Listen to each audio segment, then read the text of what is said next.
dan menakutkan. Malam itu suasananya benar-benar serasa lain. Temaram sinar bulan seakan tak mampu menembus kulit bumi. Mata hati manusia serasa bergetar melihat keajaiban alam yang muncul di permukaan bumi ini. Jangankan tubuh manusia, cahaya ini mampu meluluh lantakkan benda sekeras baja.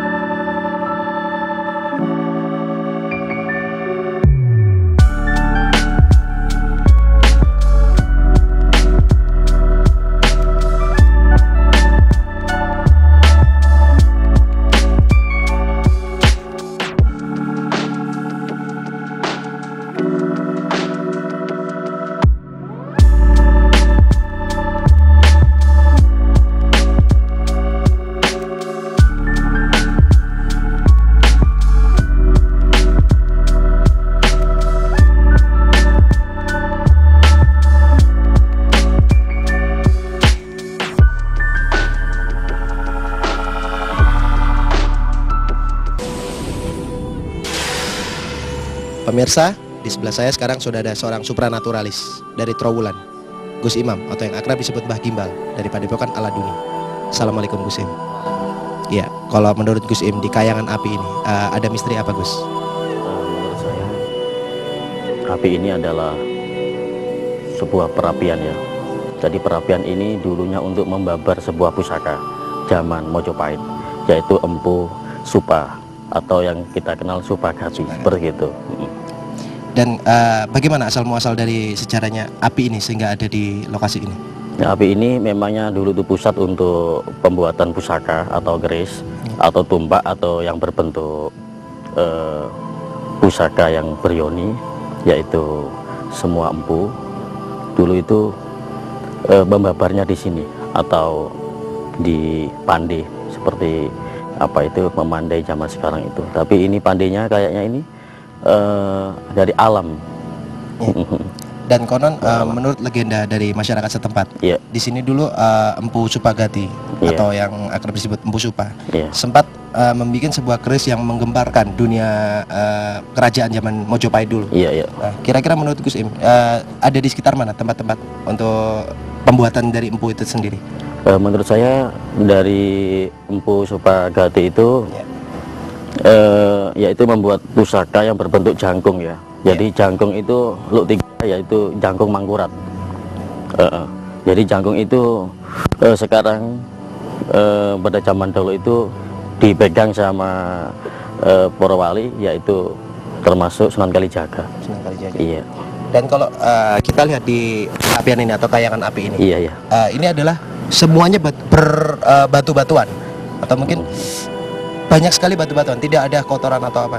Bisa dijelaskan Gus, batu ini mengandung magic apa yang ada di sini? Suatu kekuasaan Allah ya. Jadi batu atau tanah yang bisa mengeluarkan api. Menurut saya semua itu adalah kehendak Allah. Jadi wallahu alam. Kira-kira di mana Gus di daerah kayangan api ini? Insya Allah ada di sana. Bisa kita ke sana. Iya.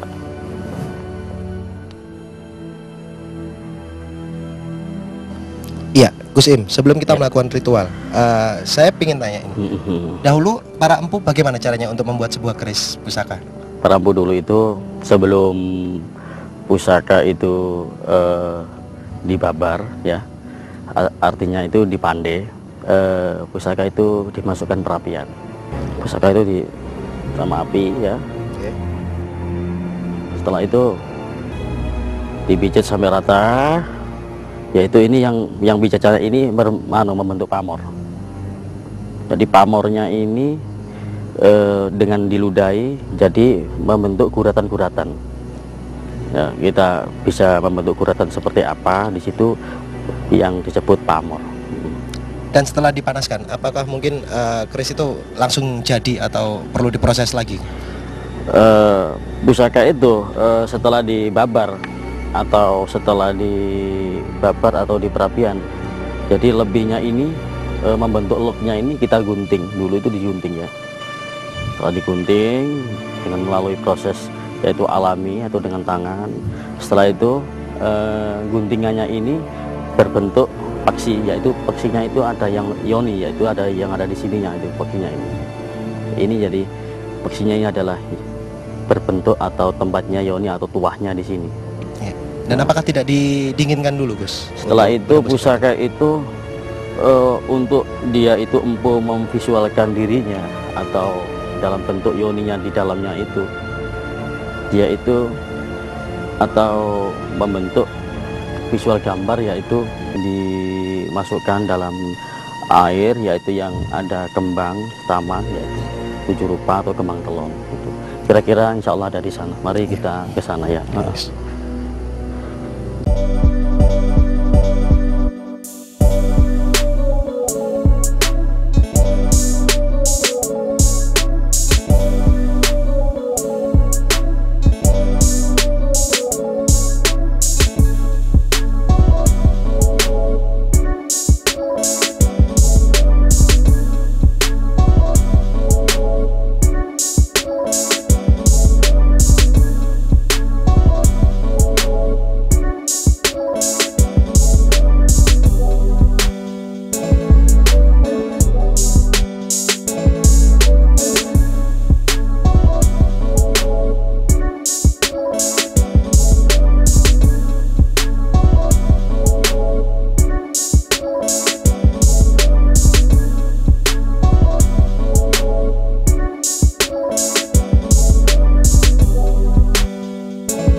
Perhatian mereka untuk melihat datang seperti ini.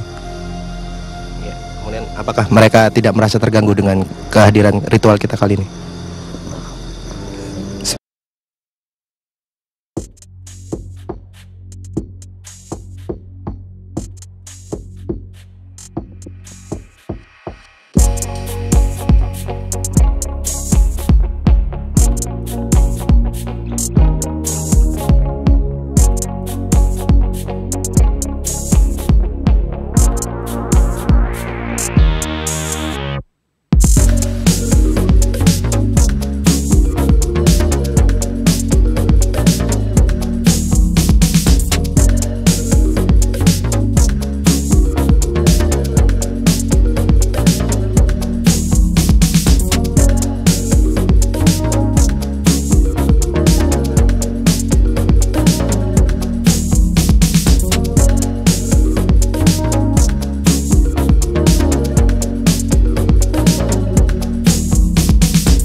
Gus Im.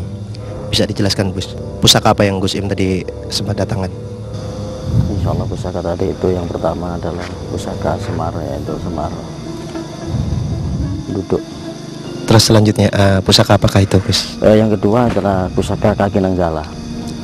Kalau saya prediksi, yaitu yang dulu pernah diagem oleh Arya Penangsang, tapi saya prediksi di kayangan api tadi itu memang pernah membuat Kaki Nanggala. Mungkin salah satunya yang tertinggal di situ dan berhasil kita ambil. Insya Allah, amin. Dan yang mungkin terakhir Gus Im memberikan pesan-pesan kepada pemirsa yang ada di rumah.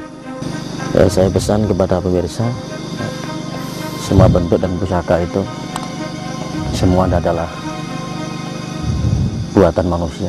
Jadi hanya Allah semata yang mengisi daripada benda itu di dalamnya itu, atau khotam atau karomah yang dititahkan di dalam bentuk pusaka atau di dalam diri manusia. Insya Allah. Insya Allah. Ya, terima kasih Gus Im. Ya pemirsa, itu tadi supranaturalis kita, yaitu Gus Imam atau yang akrab disebut Mbah Gimbal dari Padepokan Aladuni, Trowulan, Mojokerto, sudah berhasil mengangkat beberapa benda pusaka.